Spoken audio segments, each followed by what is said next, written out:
എങ്ങനെയുണ്ട്? ഈ ഒരു ഐറ്റം കാണാനാണ് ഇന്ന് നമ്മൾ പോകുന്നത്. അപ്പോൾ പതിവ് പോലെ ഒരു സൺഡേ ആണ്. കുറച്ച് മുന്നത്തെ ഒരു ഞായറാഴ്ചയാണ്. ഞങ്ങളിങ്ങനെ ഉറക്കമൊക്കെ നേരം വൈകി ഉറങ്ങി എണീറ്റിട്ട് രാവിലെ ഫ്രണ്ട്സിനെ വിളിച്ചു. അപ്പോൾ അവരും പുറത്ത് ഫുഡ് കഴിക്കാൻ വേണ്ടി പോകാൻ നിൽക്കുമായിരുന്നു. അപ്പോൾ നമ്മൾ ഒന്നിച്ച് പുറത്ത് പോകാമെന്ന് വിചാരിച്ചു. നേരെ സൽക്കാരയിൽ പോയി ഫുഡ് കഴിച്ചു. സ്റ്റേഡിയം മെട്രോ സ്റ്റേഷൻ്റെ അവിടെ നല്ലൊരു ബീഫ് ബിരിയാണിയൊക്കെ കഴിച്ചിട്ട് ഇറങ്ങുന്ന സമയത്ത് നമുക്ക് എവിടെയെങ്കിലും പോയാലോ എന്നൊക്കെ പറഞ്ഞ് കോർഫക്കാൻ പോയാലോ എന്ന് ചോദിച്ചു. അപ്പോൾ ഞങ്ങൾ ഓൾറെഡി പോയിട്ടുണ്ട് അവിടെ ഷീസ് പാർക്ക് കാണാനായിട്ട്. പിന്നെ വേറൊരു സ്ഥലം ഉണ്ടെന്നുകൊണ്ട് അങ്ങോട്ട് പോകാമെന്ന് പറഞ്ഞു. ഈ ഒരു ഏരിയ ഓൾറെഡി ജോബിച്ചൻ കണ്ടതാണ്. സരുണിൻ്റെ കൂടെ പോയിട്ട്, സരുണും വേറൊരു ചേട്ടനുമായിട്ട് പോയിട്ട് ഒരിക്കൽ ഇതേ സ്ഥലത്ത് അവർ വിസിറ്റ് ചെയ്തിട്ടുള്ളതാണ്. അപ്പോൾ ഈ കൂട്ടത്തിൽ ഞാൻ മാത്രമേ കാണാത്തുള്ളൂ. അപ്പോൾ എനിക്ക് കാണിച്ചു തരാൻ വേണ്ടിയിട്ട് അവൻ എന്നെയും കൊണ്ട് അങ്ങോട്ട് പോവുകയാണ്. ഈ സ്ഥലങ്ങളൊക്കെ ചിലപ്പോൾ നിങ്ങൾ കണ്ടിട്ടുണ്ടാവും. കാരണം നമ്മൾ മുന്നേ കോർഫക്കാനയ്ക്കൊക്കെ പോയപ്പോൾ ഇതേ റൂട്ട് കൂടെ ആയിരുന്നു പോയിട്ടുണ്ടായിരുന്നത്. ദുബായിൻ്റെ ആ സിറ്റിയും കാര്യങ്ങളൊക്കെ കഴിഞ്ഞ് കുറച്ച് മരുഭൂമി കൂടെയൊക്കെ പോയി പിന്നെ കുറേ മലയിടുക്കുകളൊക്കെ ആയിട്ട് വേറൊരു ലോകത്തിലേക്കാണ് നമ്മൾ എത്തിച്ചേരുന്നത്. അങ്ങനെ ഒരു ഫീലാണ് ഇങ്ങോട്ട് പോകുന്തോറും നമുക്ക് തോന്നുക. രണ്ട് സൈഡിലും അതുപോലെ മുന്നിലൊക്കെ ഫുൾ മലനിരകളൊക്കെ ആയിട്ട് വേറൊരു ഭൂപ്രകൃതി തന്നെയാണ് ഈ ഒരു ഏരിയയിൽ വരുന്നത്. അന്ന് നമ്മൾ വന്നിട്ടുള്ളത് അൽ റാഫിഷ് ഡാമിലേക്കും അതുപോലെ ഷീസ് പാർക്കിലേക്കുമാണ്. ആ വീഡിയോ ഞാൻ ഈ വീഡിയോൻ്റെ റിലേറ്റഡ് വീഡിയോ ആയിട്ട് ആഡ് ചെയ്യണ്ടേ, പറ്റുമെങ്കിൽ ഡിസ്ക്രിപ്ഷനിലും കൊടുക്കണ്ടേ. എന്തായാലും കണ്ടിരിക്കേണ്ട സ്ഥലമാണ് കേട്ടോ. എല്ലാവർക്കും എപ്പോഴും നമുക്ക് പുറത്ത് പോയിട്ട് എല്ലാം കാണാൻ പറ്റണമെന്നില്ലല്ലോ. അപ്പോൾ ആ വീഡിയോയും കൂടി കണ്ടു നോക്കുക. കോർഫക്കാനിലെ മെയിൻ ആയിട്ടുള്ള 2 ടൂറിസ്റ്റ് പ്ലേസസ് ആണ് ആ വീഡിയോയിലുള്ളത്. ഈ വീഡിയോയിൽ നമ്മൾ ആഡ് ചെയ്യുന്നത് ഒരു വാട്ടർഫോളും അതുപോലെ ബീച്ചുമാണ്. ഇത്തരത്തിലുള്ള മൗണ്ടെയിൻസും ബീച്ചും ഈ ഒരു വാട്ടർഫോളും അതുപോലെ ഷീസ് പാർക്കും അൽ റാഫിഷ് ഡാമൊക്കെയാണ് കോർഫക്കാനിലെ മെയിനായിട്ട് കണ്ടിരിക്കേണ്ട സ്ഥലങ്ങൾ. കഴിഞ്ഞ പ്രാവശ്യം പോകുമ്പോൾ നമുക്ക് ചെറിയൊരു മഴയും കിട്ടിയിട്ടുണ്ടായിരുന്നു തിരിച്ചു വരുന്ന സമയത്ത്. അപ്പോൾ അതുപോലെ ഈ ഒരു ഏരിയയിൽ നമുക്ക് ഇടയ്ക്കിടയ്ക്ക് മഴ കിട്ടും. മൗണ്ടെയിൻസ് ആണല്ലോ, അപ്പോൾ ഓഫ് കോഴ്സ് ഇടയ്ക്കിടയ്ക്ക് മഴ കിട്ടുന്ന ഏരിയയാണ്. ഇവിടുത്തെ മലനിരകളൊക്കെ ചില സമയത്ത് നമുക്കൊരു ചുവപ്പ് കളറായിട്ടാണ് തോന്നുക. ഒരു മണ്ണിൻ്റെ കളറുള്ള, നമ്മുടെ നാട്ടിലെ മണ്ണിൻ്റെ ഒക്കെ ഒരു കളറാണ് തോന്നുക. ഇതന്നെ വെയിലടിക്കുന്ന സമയത്ത് കണ്ടോ, ഇതുപോലെ നല്ല ഗോൾഡിഷ് ആയിട്ടാണ് തോന്നുന്നത്. നല്ല ഗോൾഡൻ കളറിലുള്ളതായിട്ടാണ് തോന്നുക. മലയുടെ തലഭാഗത്തായിട്ട് മുകൾ ഭാഗത്തായിട്ട് ലൈറ്റ് അടിക്കുമ്പോൾ ഒരു ഡിഫറെൻറ്റ് ഷെയ്ഡ്സ് നമുക്ക് കാണാൻ പറ്റും. പിന്നെ പോകുന്ന വഴിക്കുള്ളതാണ് കുറേ അധികം തുരങ്കങ്ങൾ. പാറേനെ അല്ലെങ്കിൽ ഇങ്ങനെ ഒരു മൗണ്ടെയിനെയൊക്കെ തുരന്നിട്ട് കുറേ തുരങ്കങ്ങൾ ഉണ്ടാക്കിയിട്ടുണ്ട്. അവിടെ തന്നെ 4 5 തുരങ്കങ്ങൾ ഉണ്ടെന്നാണ് എൻ്റെ ഓർമ്മ. അതിൽ ഏറ്റവും വലിയ തുരങ്കം സ്ഥിതി ചെയ്യുന്നതും ഈ ഒരു ഏരിയയിലാണ്, ഈ ഒരു സ്ഥലത്താണ്. കുറേ നേരം ഈ തുരങ്കത്തിൻ്റെ അടിയിൽ കൂടെ പോയിട്ട് പിന്നെ പുറത്തേക്ക് വരുമ്പോൾ നല്ല രസമാണ് കേട്ടോ. നമ്മൾ താജ്മഹലൊക്കെ ആ ഒരു ഗേറ്റിൻ്റെ ഉള്ളിൽ കൂടെ കടന്ന് ഉള്ളിലേക്ക് എത്തുമ്പോൾ താജ്മഹൽ കാണാൻ പറ്റുന്ന പറയുന്ന ആ ഒരു ഭംഗിയില്ലേ, അതുപോലെയാണ്.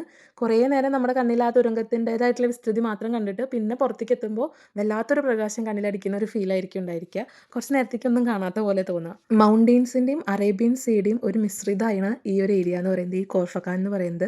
അതുകൊണ്ട് തന്നെ ഒരുപാട് ലാൻഡ്സ്കേപ്പുകൾ ഉണ്ടാവും.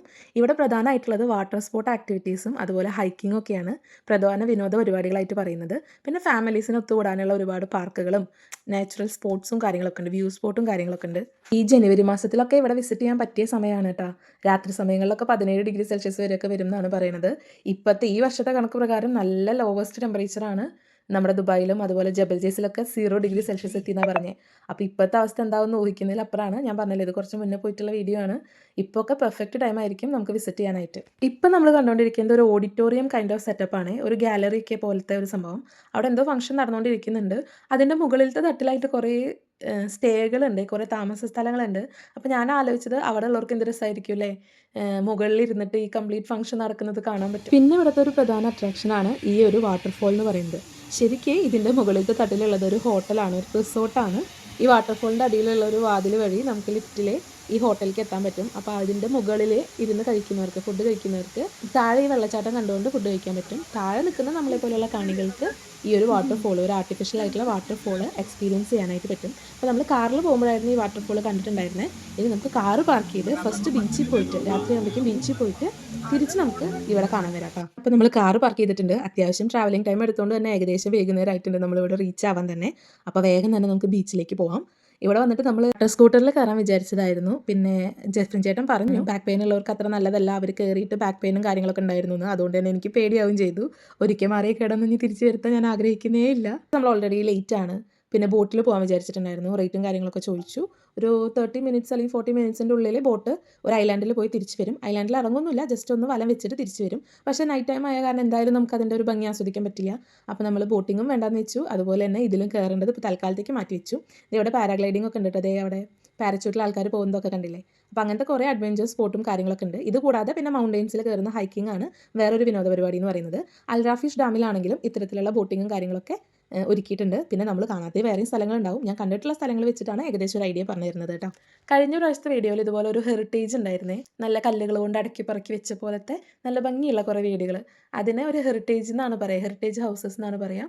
ഇവിടെ തന്നെ കുറേ സ്റ്റേയും കാര്യങ്ങളൊക്കെ ഒരുക്കിയിട്ടുണ്ട്. യൂട്യൂബറായിട്ടുള്ള ഹൽക്കിൻ്റെ വീഡിയോയിലുണ്ടായിരുന്നു 25 ദഹത്തിന് റെയിനിൻ്റെ സെറ്റപ്പൊക്കെ വെച്ചിട്ടുള്ള ഒരു സ്റ്റേ. ഒരാൾക്ക് 25 ദഹം. 10 പ്രാവശ്യം എന്തായാലും അത് എക്സ്പീരിയൻസ് ചെയ്യണമെന്ന് വിചാരിച്ചിട്ടാണ് ഇരിക്കുന്നത്. ബീച്ചിൽ ഇറങ്ങുന്നവർക്ക് ഫ്രഷ് ആവാനായിട്ടുള്ള വാഷ്റൂം ഫെസിലിറ്റീസും അതുപോലെ ഷവറും കാര്യങ്ങളൊക്കെ അവിടെ തന്നെ ഒരുക്കിയിട്ടുണ്ട്. ഫാമിലി ആയിട്ട് സ്പെൻഡ് ചെയ്യാനുള്ള കുറേ സ്ഥലങ്ങളും അതുപോലെ തന്നെ ഫുഡ് കഴിക്കാനുള്ള കഫേയും കാര്യങ്ങളൊക്കെ ഉണ്ട്. ബീച്ചിന് ഓപ്പോസിറ്റ് സൈഡിലായിട്ട് ഫുള്ള് ഷോപ്സും കഫേസും അവൈലബിൾ ആണ്. സ്പോർട്സ് ഐറ്റംസ് ഒക്കെ വിൽക്കുന്ന കടകളും അത്യാവശ്യം ധാരാളം കിട്ടാനുണ്ട്. നല്ല പാർക്കിംഗ് സ്പേസ് ഉണ്ട്. അവിടുന്ന് നമ്മൾ കുറച്ച് ദൂരം നടക്കണം ഈ ഒരു ഏരിയയിലേക്ക് തിരിച്ചെത്താൻ വേണ്ടിയിട്ട്. നമ്മൾ അങ്ങോട്ട് പോകുമ്പോൾ കാറിൽ കണ്ടതാണ്. നമ്മൾ തിരിച്ച് ഒരുപാട് ദൂരം നടന്നിട്ടാണ് അവസാനം വാട്ടർഫോളിൻ്റെ അവിടേക്ക് എത്തിയിട്ടുള്ളത്.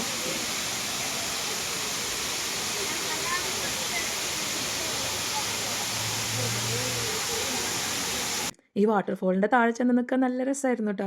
സ്വതവേ തണുത്ത കാലാവസ്ഥ, അതിൻ്റെ കൂടെ ഈ വെള്ളം ഇങ്ങനെ മഴ പോലെ നമ്മുടെ മേത്ത് തട്ടുമ്പോൾ ഒരു സുഖം. പിന്നെ ആ ഒരു സൗണ്ടും എന്താ കളകളാരവം എന്നൊക്കെ പറയില്ലേ, ആ ഒരു സൗണ്ടും ആ ഒരു ലൈറ്റ് എഫക്റ്റും കാര്യങ്ങളൊക്കെ ആയിട്ട് അടിപൊളി എക്സ്പീരിയൻസ് ആയിരുന്നു. അതിൻ്റെ തൊട്ടതായിട്ട് തന്നെ ഒരു ലൈറ്റൊക്കെ ഇട്ടിട്ടുള്ള ഒരു ബിൽഡിംഗ് ഉണ്ടായിരുന്നു. അപ്പോൾ ജസ്റ്റ് അവിടെ ഒന്ന് നടന്ന് കണ്ടിട്ട് നമ്മൾ കടൽക്കരയിൽ പോയിരുന്നു. നല്ല കല്ലൊക്കെ കെട്ടിയിട്ടുള്ള കടൽക്കരയിലെ മറ്റേ പാറയുടെയൊക്കെ മുകളിൽ കുറേ നേരം ഇരുന്ന് വർത്താനൊക്കെ പറഞ്ഞ് അതിൻ്റെ ഒന്ന് റീഫ്രഷ് ആയി. കുറേ നേരം ഞങ്ങൾ 4 പേരും കൂടി ഇരുന്ന് വർത്താനൊക്കെ പറഞ്ഞ് പിന്നെ അവിടുന്ന് പോരുന്ന വഴിക്ക് പാർക്കിങ്ങിലേക്ക് വരുന്ന സമയത്ത് അവിടെ കിഡ്സിൻ്റെ പാർക്കും കാര്യങ്ങളൊക്കെ ഉണ്ടായിരുന്നു. അത്യാവശ്യം പിള്ളേരനായിട്ട് പോകാൻ പറ്റിയ ഒരു കുഞ്ഞു പാർക്കായിരുന്നു കേട്ടോ. അത് കഴിഞ്ഞ് നമ്മൾ പിന്നെയും അത്രയും ദൂരം ട്രാവൽ ചെയ്ത് പീസ് പാർക്കിൻ്റെ അവിടെ എത്തിയപ്പോൾ പെട്രോൾ അടിക്കാൻ നിർത്തി. അവിടെ നിന്ന് തന്നെ ചായയും കുടിച്ച് കുറച്ച് വീഡിയോസും ഫോട്ടോസൊക്കെ എടുത്ത്, നല്ലൊരു സ്പോട്ടാണല്ലോ. അപ്പോൾ അവിടെ നിന്ന് കുറച്ച് ഫോട്ടോസും വീഡിയോസൊക്കെ എടുത്ത് നമ്മൾ നേരെ വീക്ക്ലി പർച്ചേസിന് വേണ്ടിയിട്ട് നാദൽ ഹമറിലുള്ള നെസ്റ്റോയ്ക്ക് വന്നിരിക്കുകയാണ്. ഇതെനിക്ക് ഏറ്റവും ഇഷ്ടപ്പെട്ട ഒരു സ്പോട്ടാണ് കേട്ടോ, നാദൽ ഹമറിലെ നെസ്റ്റോ. ഒരു ഷോപ്പിങ്ങും ആവാം.